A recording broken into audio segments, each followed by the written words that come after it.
നിർത്തിവെക്കാൻ പറ്റില്ല എന്ന് മുഖ്യമന്ത്രി പറഞ്ഞു എന്നത് നിങ്ങൾ പറയുന്ന ഒരു ഭാഷയാണ്. കാരണം അത് സാങ്കേതികമായ പ്രശ്നമാണ് അദ്ദേഹം പറഞ്ഞത്. അദ്ദേഹത്തിന്റെ വ്യക്തിപരമായ അഭിപ്രായമല്ല, അദ്ദേഹത്തിന്റെ സാങ്കേതികമായ അഭിപ്രായമാണ്. പ്രചരണ സമയത്ത് താങ്കൾ തന്നെ പറഞ്ഞിരുന്നു UDF അധികാരത്തിൽ വന്നത് അറബിക്കടലിൽ വലിച്ചെറിയുമെന്നൊരു പ്രചരണ രംഗത്ത് വലിയ ആക്ഷേപം CPM-നെതിരെ ഉന്നയിച്ചിരുന്നു. ഇന്നിപ്പോ സുപ്രീം കോടതിയിൽ കേന്ദ്ര സർക്കാർ പറയുന്നത് ഒപ്പിട്ടിരുന്നെങ്കിലും ആ ഗവൺമെന്റ് അതിൽ നിന്ന് പിന്നോട്ട് പോയി ആ പ്രൊസീജിയേഴ്സിലോട്ട് കടന്നിട്ടില്ല എന്നതാണ്. ആ ഫണ്ട് SSKയുടെ ഭാഗമായി ന്യായമായും സംസ്ഥാനത്തിന് കിട്ടേണ്ടതുമാണ്. ഇപ്പൊ അതാണ് UDF ഏറ്റുപിടിക്കുന്നത്.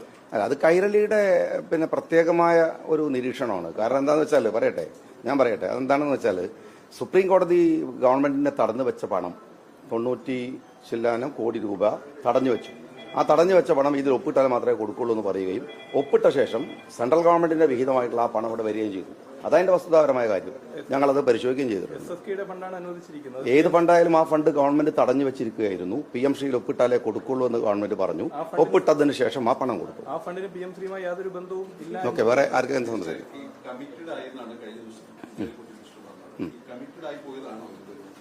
അല്ല, അത് അങ്ങനെയല്ല. അദ്ദേഹത്തിന്റെ ഞാൻ പറഞ്ഞല്ലോ, ഈ ചില വാചകങ്ങൾ എടുത്തിട്ട് ഇപ്പൊ ഈ അറബിക്കടൽ എന്നൊക്കെ ചോദിക്കണമായിട്ടുള്ള വർത്താനാണത്. രാഷ്ട്രീയത്തിൽ പറയണത് ഒരു പുസ്തകം കൊണ്ട് ഒരു അറബിക്കടലിൽ അറിഞ്ഞാൽ അവസാനിക്കൂലല്ലോ. അതൊക്കെ പ്രസംഗത്തിലെ ചില പ്രയോഗങ്ങളാണ്. സാമാന്യമായ യുക്തിക്ക് മനസ്സിലാവും, രാഷ്ട്രീയം ഉണ്ടായപ്പോൾ മനസ്സിലാവില്ല. അത് അദ്ദേഹം പറഞ്ഞൊരു പ്രയോഗത്തിന്റെ പ്രശ്നമാണ്. കമ്മിറ്റഡ് ഞാൻ പറഞ്ഞ പോലെയാണ്. ഒരു ഗവൺമെന്റ് അസൈൻ ചെയ്യുന്ന ഒരു കാര്യത്തിൽ നിന്ന് ഞാനിപ്പോൾ ഒരു ഉത്തരവാദപ്പെട്ട മിനിസ്റ്ററാണ്. എനിക്കിപ്പോൾ കഴിഞ്ഞ ഗവൺമെന്റ് ചെയ്ത ഒരു സമീപനത്തെ ഒറ്റയടിക്ക് അതിൽ നിന്ന് മാറി പോരാൻ കഴിയില്ല. അതിന് സമയമെടുക്കും. ഒരു മാസം കഴിഞ്ഞതേ ഉള്ളൂ. ഞങ്ങളെ കാര്യങ്ങളുമായിട്ട് മുമ്പോട്ട് പോയിക്കൊണ്ടിരിക്കുകയാണ്. ഞങ്ങൾക്ക് അതിനകത്ത് സെൻട്രൽ ഗവൺമെന്റിന്റെ ഫണ്ടുകളുമായി ബന്ധപ്പെട്ട 2 പോളിസി ഉണ്ട്.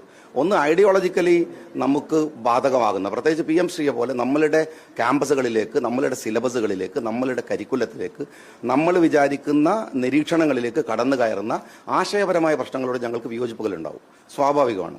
അതേസമയത്ത് സെൻട്രൽ ഗവൺമെന്റിന്റെ എല്ലാ പണത്തും വേണ്ടെന്ന് പറയുന്ന തരത്തിലേക്കുള്ള സമീപനം ഞങ്ങൾ എടുക്കില്ല. കാര്യം എന്തുകൊണ്ടാണെന്ന് വെച്ചാൽ ഇത് സെൻട്രൽ ഗവൺമെന്റിൽ അവരുടെ സ്വന്തം പൈസ അല്ലല്ലോ. യഥാർത്ഥത്തിൽ ഈ മേഖലകളിലുള്ള നോർത്തിൽ നിന്നും സൗത്തിലുള്ള സ്റ്റേറ്റുകൾക്ക് അവർ കൊടുക്കുന്ന ടാക്സിന്റെ വീതം പോലും കൃത്യമായിട്ട് തിരിച്ചു കിട്ടുന്നില്ല എന്നുള്ള ആക്ഷേപം നിലനിൽക്കെ അത് പരമാവധി വാങ്ങിയെടുക്കുക എന്നുള്ളത് ഗവൺമെന്റ് ചെയ്യേണ്ടതാണ്. പക്ഷെ പോളിസി വൈസ് ആയിട്ട് ചില കാര്യങ്ങൾ അതാണ് PMC എന്ന് പറയുന്നത്.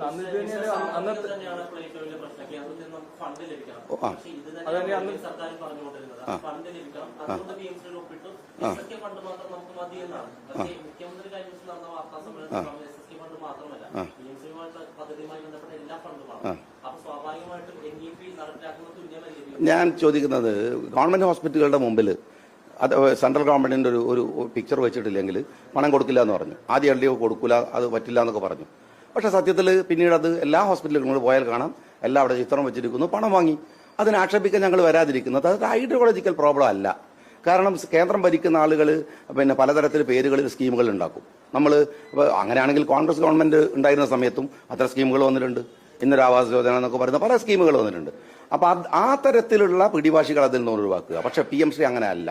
PMC ഞാൻ പറഞ്ഞു അത് വളരെ ഡിഫറൻ്റ് ആയിട്ടുള്ള ഒന്നാണ്. അതുകൊണ്ട് രണ്ടും രണ്ടായിട്ട് തന്നെ കാണുന്നത്. മുഖ്യമന്ത്രി പറഞ്ഞ രീതി, ആ രീതിയോടാണ് ഞാൻ പറയുന്നത്. അതെന്തെന്ന് വെച്ചാൽ ഒരു മാസത്തിനകത്ത് ഒരു സാധനം റദ്ദ് ചെയ്തിട്ട് മുമ്പോട്ട് പോകാൻ ഒരു ഗവൺമെന്റിനും കഴിയില്ല. ഞങ്ങളെ സംബന്ധിച്ചിടത്തോളം അത് ഞങ്ങൾക്ക് സമയം അനുവദിച്ച് തരണമെന്നാണ് ഞാൻ പറയുന്നത്. അത് മീഡിയകളായാലും ആരായിരുന്നാലും അത് നിങ്ങൾ ഓരോ മാസം ആകുമ്പോഴത്തേക്ക് വന്നിട്ട് ഇതെന്താ ഒപ്പിട്ടില്ലേ? ഞാൻ പറഞ്ഞല്ലോ, VD സതീശൻ ഒപ്പിടുന്നതും സഖാവ് പിണറായി വിജയൻ ഒപ്പിടുന്നതൊക്കെ അവരുടെ സ്വന്തം ഒപ്പല്ല, സ്റ്റേറ്റിന്റെ ഒപ്പാണ്. സ്റ്റേറ്റ് എടുക്കുന്ന ഒരു കരാറിൽ, സ്റ്റേറ്റ് ഒപ്പുവെക്കുന്ന ഒരു കരാറിൽ നിന്ന് അങ്ങനെ നമ്മളുടെ ഒരു വൈരാഗ്യ ബുദ്ധി കൊണ്ട് ഇറങ്ങി പോരാനൊന്നും പറ്റില്ല.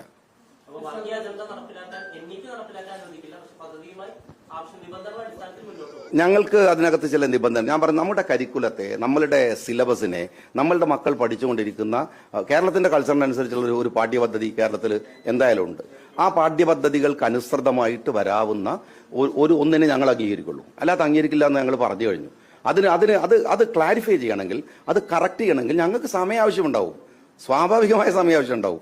അത് എല്ലാവർക്കും മനസ്സിലാകുന്ന കാര്യമല്ലേ. ഒരു ദിവസം വന്ന് പിറ്റേന്ന് ഇദ്ദേഹം ചോദിക്കുന്ന അറബിക്കടലിൽ ഇറങ്ങിയില്ലെന്നൊക്കെ ചോദിച്ചാൽ ഒരു പ്രസംഗത്തിനകത്ത് അറബിക്കടലിൽ ഇറങ്ങിയില്ല, അതൊക്കെ ഒരു വലിയ രാഷ്ട്രീയമായിട്ട് കൊണ്ടുവരികയാണ്. അറബിക്കടലിൽ കൊണ്ടുപോയിട്ട് സർക്കാരിന് കരാർ അറിയാൻ പറ്റുമോ?